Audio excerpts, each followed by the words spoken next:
नमस्कार, स्वागत है आपका हमारे चैनल पर। शिक्षा भर्ती घोटाले में टीएमसी के नेताओं पर ईडी की कार्रवाई से बौखलाई है ममता बनर्जी। आपको बता दें कि एक प्रोग्राम के दौरान पश्चिम बंगाल की मुख्यमंत्री ममता बनर्जी ने ईडी की कार्रवाई के ऊपर बौखलाते हुए कहा है कि भारतीय जनता पार्टी के पास कोई और काम नहीं है। भारतीय जनता पार्टी के पास बस यही काम है कि 3-4 एजेंसियों का इस्तेमाल कर यानी कि राज्य की सरकार है उन्हें जब्त कराना चाहती है भारतीय जनता पार्टी। और इसी के साथ ममता बनर्जी ने कहा है कि एजेंसियों का इस्तेमाल कर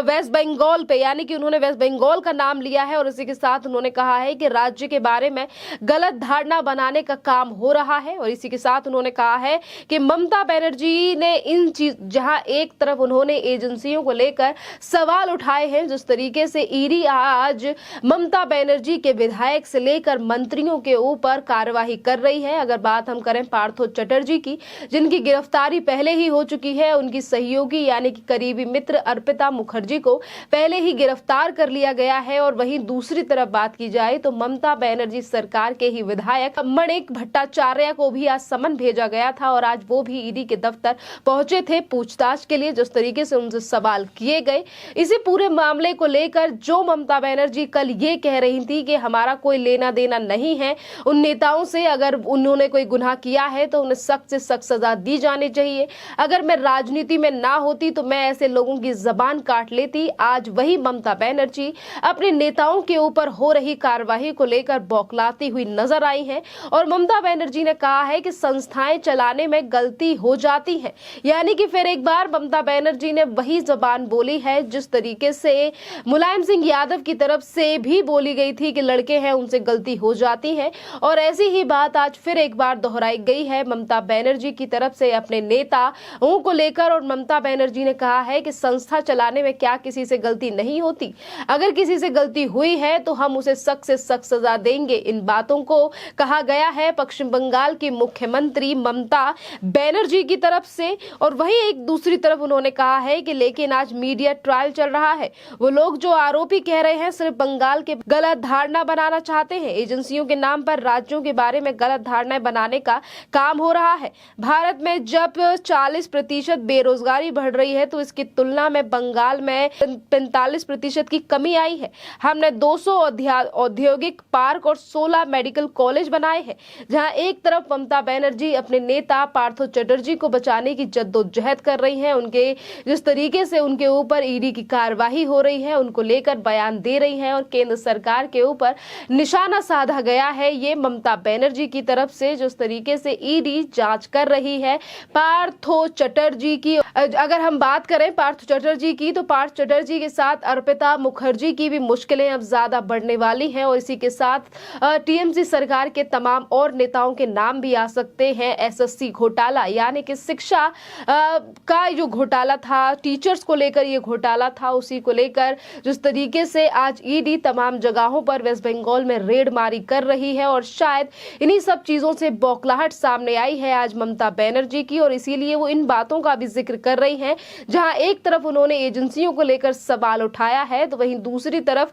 ममता बनर्जी ने ये तक कह दिया है कि हम शांति चाहते हैं पर ये लोग शांति नहीं चाहते हैं। यानी कि एक तरफ ममता बनर्जी का कहना है कि जिस तरीके से शांति की अपील, हम शांति चाहते हैं, हम रोजगार चाहते हैं, पर इस तरीके की चीजें भारतीय जनता पार्टी नहीं चाहती है। जिस तरीके से बिना नाम लिए गए ये तमाम चीजें आज एक कार्यक्रम के दौरान पश्चिम बंगाल की मुख्यमंत्री ममता बनर्जी ने कही है, ये दर्शाती है कि ममता बनर्जी अपने नेताओं को बचाने के लिए लगातार कोशिशें कर रही हैं। और वहीं दूसरी तरफ जिस तरीके से भ्रष्टाचार में लिप्त पाए जा रहे हैं ममता बनर्जी के एक के बाद एक बड़े नेता, इससे बौखलाहट भी सामने आई है ममता बनर्जी की। क्योंकि जहां एक तरफ ममता बनर्जी इन चीजों का जिक्र कर रही हैं कि नेता से गलती हो सकती है, संस्थाएं चलाने में क्या किसी से गलती नहीं होती, तो वहीं दूसरी तरफ ममता बनर्जी सजा के बारे में भी बात कर रही हैं। इसी के साथ हम आपको बता दें कि जहां एक तरफ ममता बनर्जी की बौखलाहट सामने आई है तो सवाल ममता बनर्जी की सरकार को लेकर भी उठ रहा है, टीएमसी को लेकर भी उठ रहा है। क्योंकि अगर आज पार्थ चटर्जी के ऊपर इतने बड़े आरोप लगे हैं, ईडी इस पूरे मामले की जांच कर रही है। 21 करोड़ रुपया कैश पकड़ा गया है, वो भी उनकी करीबी अर्पिता मुखर्जी के घर से। पर उसके बावजूद भी ममता बनर्जी ने पार्थ चटर्जी को उनके पद से नहीं हटाया है। आपको बता दें कि पार्थ चटर्जी अभी ममता बनर्जी की सरकार में उद्योग मंत्री हैं और इससे पहले वो 2000 जैसे कि अभी चुनाव हुए हैं 2020 में, इससे पहले वो शिक्षा मंत्री थे ममता बनर्जी की सरकार में, पर अभी तक उनके पद से उन्हें नहीं हटाया गया है। और इसी पूरे मसले को लेकर जिस तरीके से ममता बनर्जी ने पार्थ चटर्जी को उनके पद से नहीं हटाया गया है, तो इसी को लेकर कांग्रेस के नेता अधीर रंजन चौधरी ने भी टीएमसी के लिए लिखा पत्र और उसमें उन्होंने जिक्र किया कि पार्थ चटर्जी को ममता बनर्जी को उनके पद से हटा देना चाहिए। उसके बावजूद भी ममता बनर्जी ने कोई भी कार्यवाही नहीं की है अपने मंत्री पार्थ चटर्जी के ऊपर, जो कि उद्योग मंत्री हैं। इसी के साथ सवाल ये भी उठ रहा है कि आज अगर ममता बनर्जी जिस तरीके से सवाल उठ रहे हैं ममता बनर्जी की सरकार के ऊपर, कभी वो ये कहती हैं कि अगर दोषी पाए जाते हैं तो उन्हें सजा दीजिए, वहीं दूसरी तरफ ममता बनर्जी कहती हैं कि कुछ लोग उन्हें दोषी करार दे रहे हैं और अभी तो सिर्फ ट्रायल चल रहा है। यानी कि दोहरा जो मानसिकपना है वो ममता बनर्जी का दिखाई दे रहा है, जहां एक तरफ जनता का दबाव जिस तरीके से टीएमसी के ऊपर बना हुआ है और टीएमसी को लेकर पूछे जा रहे हैं तमाम सवाल, तो और सवालों से घिरी हुई ममता बनर्जी कभी कहती हैं कि अगर वो भ्रष्टाचारी हैं तो उनके ऊपर कार्यवाही होनी चाहिए, तो और ऐसे भ्रष्टाचारी नेताओं का टीएमसी से कोई लेना देना नहीं। और वहीं दूसरी तरफ ममता बनर्जी ये कहती हैं कि सिर्फ वेस्ट बंगाल को बदनाम करने के लिए ये चीजें की जा रही हैं। इसी के साथ ममता बनर्जी ने इन चीजों का भी जिक्र किया कि किस तरीके से महाराष्ट्र और तमाम जगहों पर सरकार गिराई गई, बंगाल की जनता ने उन्हें हरा दिया, यानी कि तमाम मुद्दों को इलेक्शन से जोड़कर फिर एक बार ये तमाम तथ्य रखे गए हैं ममता बनर्जी की तरफ से, जिस तरीके से वो आज केंद्रीय एजेंसियों की जांच से बौखला चुकी है। क्योंकि अगर हम बात करें अर्पिता मुखर्जी की, जो कि काफी ज्यादा करीबी है, ममता बनर्जी की भी करीबी बताई जा रही है अर्पिता मुखर्जी, क्योंकि कई फोटोज ऐसे भी सामने आए हैं जिसमें कार्यक्रमों के दौरान पश्चिम बंगाल की मुख्यमंत्री अर्पिता मुखर्जी के साथ स्टेज साझा करती हुई नजर आई है। और अब ईडी की छापेमारी जिस तरीके से शिक्षा भर्ती घोटाले को लेकर पूरे वेस्ट बंगाल में चल रही है, तो इसी छापेमारी के बीच में अर्पिता मुखर्जी के घर से ईडी के लिए 2 डायरी मिली है, एक काली डायरी और उसी के साथ एक छोटी डायरी जिसमें तमाम लेखा जोखा लिखा हुआ है अर्पिता मुखर्जी ने कि आखिरकार कितना पैसा किस विभाग से आ रहा है, कितना पैसा कहां देना है और कितने लोग हैं जिनको नौकरी दी गई है इस शिक्षा विभाग में। यानी कि जो घोटाला हुआ है कई साल पहले, इस पूरे घोटाले की जानकारियां उस डायरी में है जो कि अर्पिता मुखर्जी के घर से ईडी को मिली है। और शायद जिस तरीके से अब ईडी अब एक के बाद एक शिकंजा कसता जा रहा है केंद्रीय एजेंसी ईडी का, अगर हम बात करें कि पहले पार्थ चटर्जी की गिरफ्तारी और उसके बाद हिरासत में लिया जाना अर्पिता मुखर्जी का, और उसके बाद ही मणिक भट्टाचार्य जो कि टीएमसी के विधायक हैं उन्हें समन भेजा जाना, इसको लेकर भी ईडी के अधिकारियों ने कहा था कि हम इन दोनों को आमने सामने बिठाकर सवाल पूछेंगे। यानी कि एक तरफ है पार्थ चटर्जी तो वहीं दूसरी तरफ है मणिक भट्टाचार्य, जिन्हें समन भेजा गया ईडी की तरफ से। कल भेजा गया था समन और आज पेशी के लिए कहा गया था मणिक भट्टाचार्य को। तो ईडी की तरफ से जो ईडी के अधिकारी हैं उन्होंने इस बात की जानकारी भी दी थी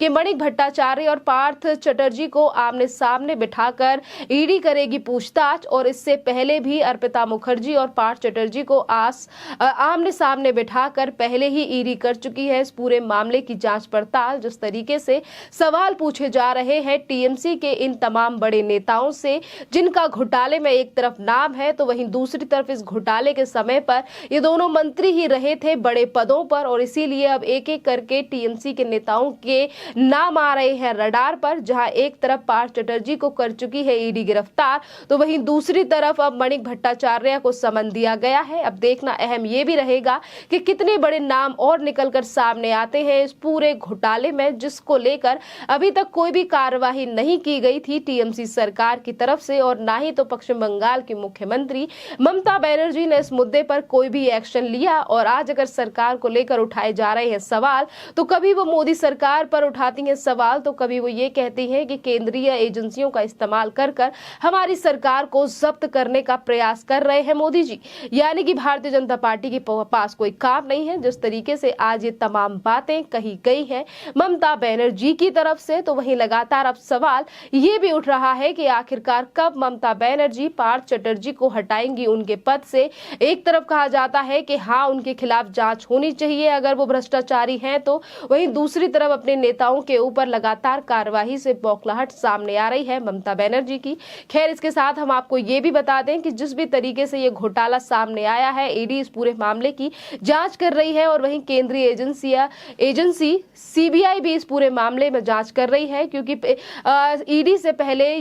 ये जांच सीबीआई के लिए ट्रांसफर की गई थी कलकत्ता हाई कोर्ट की तरफ से। जैसे ही ये मामला कोर्ट में पहुंचा था, पहले कोर्ट ने ये पूरा मामला सीबीआई के लिए दिया था और उसके बाद एंट्री हुई है इसमें ईडी की, और ईडी की एंट्री होते ही हो रहे हैं तमाम बड़े खुलासे कि किस तरीके से अर्पिता मुखर्जी के घर पर मिला 21 करोड़ रुपए का कैश, 50 लाख रुपए के जेवर और वहीं विदेशी मुद्रा के साथ तमाम की डायरियां, जिसको लेकर आज ईडी कर रही है बड़े खुलासे। देखना अहम ये रहेगा कि किन नामों को बचाने की कोशिश कर रही हैं आज ममता बनर्जी, और इसीलिए वो अपने बयानों में कर रही हैं हेरफेर। कभी कहती हैं कार्रवाई होनी चाहिए, तो वहीं दूसरी तरफ कार्रवाई को लेकर मोदी सरकार पर फोड़ा जाता है ठीकरा। खैर, उस मुद्दे पर आपका क्या कहना है, आप हमें कमेंट करके जरूर बताइए। धन्यवाद।